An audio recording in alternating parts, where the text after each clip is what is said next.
Ai sini memang jadi. Letaknya di ai kawah Tambun Campur, Ampel Cenek, Cangwat Narathibabad. Nak comel taruh mana tu? Marilah kita tengok bersama dengan mata kita sendiri. Oh. Assalamualaikum sasai. Hari ni sasai kita nak bawa sasai gis main satu caruk, ada longkeng, ada macam-macam. Pas caruk ni comel sasai. Kita pasal buat video dah tahun yang lepas. Lepas tu soh sangat caruk ni sasai. Mari kita tengok hari ni kita nak bawa pergi. Lepas tu je tambah pula hari ni tu iaitu longkeng sasai. Kita pergi tengoklah ada longkeng macam mana tu. Mari kita pergi bersama sasai. Nak buat jalan dah pergi kot ni sasai. Guk dulu. Kita start perjalanan kita sasai di Sejik Pandai sasai. Ni Sejik Pandai macam ni sasai. Lepas tu kita pergi kot nu. Pergi kot apa ni Cenek, pergi kot Golok, pergi kot Tabah kot nu boleh pergi belakang. Sana. Kalau kita pandai belakang kita ni gikut Kola Kawe sana, gikut Kola Kawe gok ni.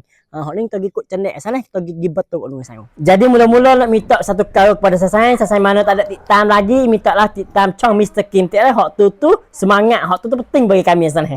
Jangan lupa. Lepas pada kita gigi betul sana, kita akan jumpa dengan Kai Tahan Peran sana. Kita gigi betul lagi, lepas pada Kai hok ni lagi sana. Kita akan jumpa blok Kai hok Sogi, hok tu lah tempat dia sana. Nanti tengok ayah pergi. Sebelum nak sampai kita mari dengar lagu daripada Nak Raw Mr. Kim Style sale.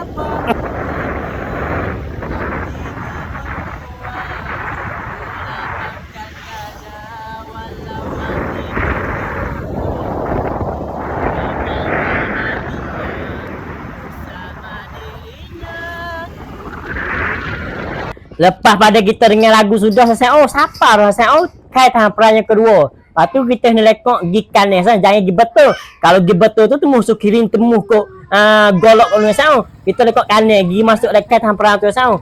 Tu lekok kanan kok ni. Lepas tu situ tu sana. Tempat getok gutuh depan tu sikit sana. Kita pergi lekok ni sana, masuk kok ni sana. Jadi sini ni sana namanya Kampung Ai Kawah sana. Kampung Ai Kawah letak dia Ai Betel.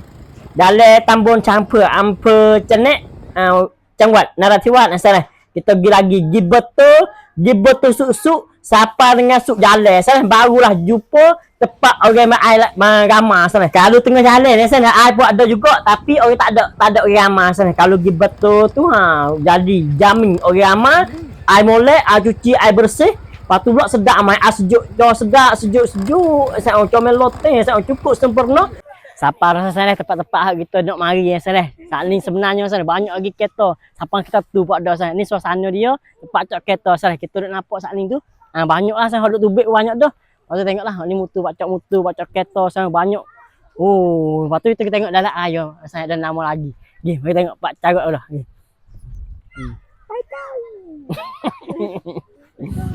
Mula-mula masuk sana ada jugalah kedai jual Skoda sana. Ya biasanya tempat tes sini ni banyak orang makan lah. Orang mari keluarga besar sana.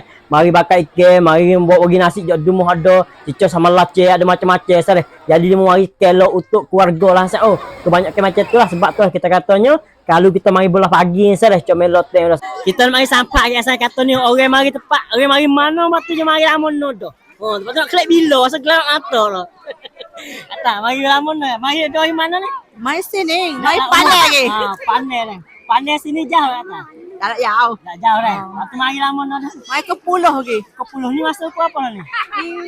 Pakai Maya Zoho sini halu lah. Ni dia bikin kakak bodyguard dah ni. Oh, Maya asal sini halu lah. Waktu mari ni saya mari wari Orang anak-anak ni orang lah. anak tak makan ni tu. Dia nama tu. Orang nasi buduk, ikan rebus. Oh, sedap. Berapa orang? Oh, ni baru payah kat dah suasana nanti kau tu dah. Nasi rebus kat dah. Ikan rebus dah. Ikan rebus, ikan bakar, sama belacan. Mari makan sini. Oh, memang jadi kalau makan ni sana. Tu. Cuba mari dah. Yeah.